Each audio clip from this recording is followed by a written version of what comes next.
అదే respond.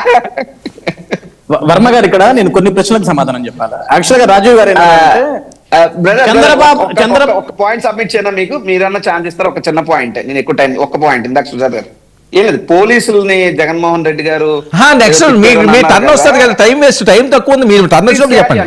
Carry on I won't interrupt. అదే simple గా స్ట్రైట్ గా పాయింట్ లో వచ్చేయండి. వర్మ గారు నేనైతే స్ట్రైట్ పాయింట్ ఇక్కడ, ఎందుకంటే నేను రాజీవ్ గారికి సమాధానం చెప్పాలి. యాక్చువల్ గా ఏంటంటే రాజీవ్ గారు ఇందాక ఏమన్నారంటే చంద్రబాబు నాయుడు గారిది పబ్లిసిటీ పీక్స్ లో ఉంటుంది, కానీ జగన్మోహన్ రెడ్డి గారిది పబ్లిసిటీ ఉండదు, సింప్లిసిటీ అన్నారు సార్. సింప్లిసిటీ 5 సంవత్సరాలు మేము చూసాం సార్. జగన్మోహన్ రెడ్డి గారి సింప్లిసిటీ జనన ధృవీకరణ పత్రం దగ్గర నుంచి మరణ ధృవీకరణ పత్రం దాకా జగన్మోహన్ రెడ్డి గారి ఫోటోలతో ఆయన సింప్లిసిటీ, పొలాల సర్వేరాల మీద ఆయన పేర్లతో ఆయన బొమ్మలతో ఆయన సింప్లిసిటీ, పిల్లగాళ్ళకి ఇచ్చే స్కూల్ బ్యాగుల మీద బెల్ట్ల మీద ఆయన పేర్లతో ఆయన సింప్లిసిటీ, చివరికి పిల్లలకి ఇచ్చే చిక్కీల మీద కవర్ల మీద కూడా జగన్మోహన్ రెడ్డి గారి సింప్లిసిటీ. ఈ రోజు జగన్మోహన్ రెడ్డి ఇది చంద్రబాబు నాయుడు గారి లాగా పబ్లిక్ మీటింగ్లు పెట్టడం జగన్మోహన్ రెడ్డి గారికి తెలియదు పాపం. సిద్ధం సభలు మనం పెట్టలా, విపరీతమైన క్రౌడ్. అసలు దేశంలో జగన్మోహన్ రెడ్డి గారికి వచ్చేంత జనాభా ప్రపంచంలో ఎవరికి రారని ఆ రోజు ఇల్లే మాట్లాడారు సార్. అవన్నీ సింప్లిసిటీలు.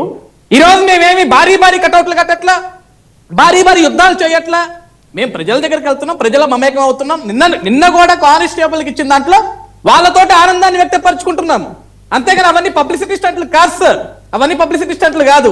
పబ్లిసిటీ స్టంట్లు అంటే ప్రతిదీ కూడా ప్రభుత్వ ధనాన్ని ఖర్చు పెట్టి బియ్యం సంచుల దగ్గర నుంచి రైట్ లాస్ట్ కి బియ్యం పంచారు రేషన్ వ్యానులకి గోడ స్టిక్కర్లు మన బొమ్మలు వేసుకున్నారు చూసినారా, వాటిని పబ్లిసిటీ పెచ్చ అంటారు. ఇక్కడ ఒకటి సార్, ఇంకొకటి ప్రజల్ని రెచ్చగొట్టొద్దు అంటే మనం రెచ్చగొడితే ప్రజలు రెచ్చిపోరు సార్. సిద్ధం సభలో కూడా జగన్మోహన్ రెడ్డి గారు అనేక విధాలుగా ప్రజలు రెచ్చగొట్టారు, మాకు ఓట్లేండి వై నాట్ 175 అని. కానీ ప్రజలు ఏం చేశారు సార్, జగన్మోహన్ రెడ్డి గారు మీరు ఎక్కువ రెచ్చిపోతున్నారు, మీరు రెచ్చిపోతారు సార్, మీకు ఇవ్వాల్సింది ఇదే, మీకు ప్రతిపక్ష స్థానం కూడా ఇవ్వమో అని 11 ఇచ్చారు. సరే, ఈ రోజు ప్రజల్ని రెచ్చగొడితే ప్రజలు రెచ్చిపోరు సార్. ఏది మంచి ఏది చెడనే విషయం ప్రజలకి చాలా క్లారిటీగా ఉంది కాబట్టి ఈ రోజు కూటమి ప్రభుత్వం తీసుకున్న ప్రజల మద్దతు తెలుపుతున్నారు. Right, okay Rajiv respond. Rajiv గారి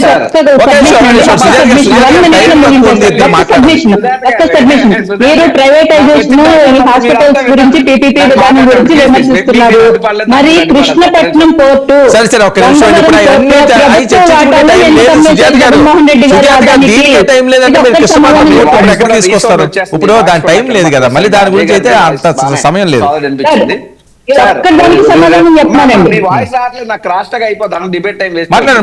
కనబట్లే. ఇప్పుడు సోదరు అజయ్ సజ్జ గారు బాగా చెప్పారు, ఏదో ఏదో మేము జగనమన్న సర్టిఫికేట్ల గురించి లేదా స్కూల్ బ్యాగులు సర్వేరాళ్ళు కరెక్ట్, కొంత తప్పేం లేదు. కానీ అజయ్ సజ్జ గారే కాదు, తెలుగుదేశం పార్టీ నాయకులు అందరూ కూడా గులివింద కింద లెక్క మమ్మల్ని చూపిస్తారు, ఆ కింద నలుపు వాళ్ళు చూసుకోరు. అదేంటంటే ఆపోజిషన్ పార్టీగా మరి మేము చెప్పకపోతే ఎవరు చెప్పాలి?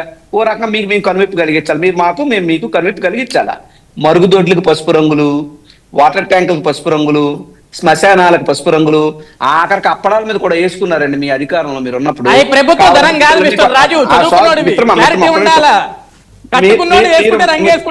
ప్రభుత్వ ధనంతో ఎవడు కట్ల ఎవడు రంగులు పోయిలా.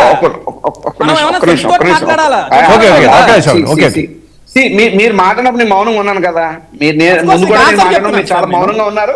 అక్కడ టైం అయిపోద్ది, లాస్ట్ లో మళ్ళీ గిలికజ్జలు ఆటలొద్దు మనకి. ఒకటి. 2, పోలీసుల గురించి ఏదో మాట్లాడారు కదా జగన్మోహన్ రెడ్డి గారు, పోలీసులను ఏదో పేరు పెట్టేలాగా. నిజమే, మరి చంద్రబాబు నాయుడు గారు పోలీసులను బట్టలు ఓడదీస్తా అన్నాడు, వీడియోలు కావాలని ప్లే చేస్తా. అదే చంద్రబాబు నాయుడు గారు ఈ పోలీసులు 4 తగిలియండి అన్నాడు, అది కూడా వీడియో ప్లే చేస్తా. మీ గట్టి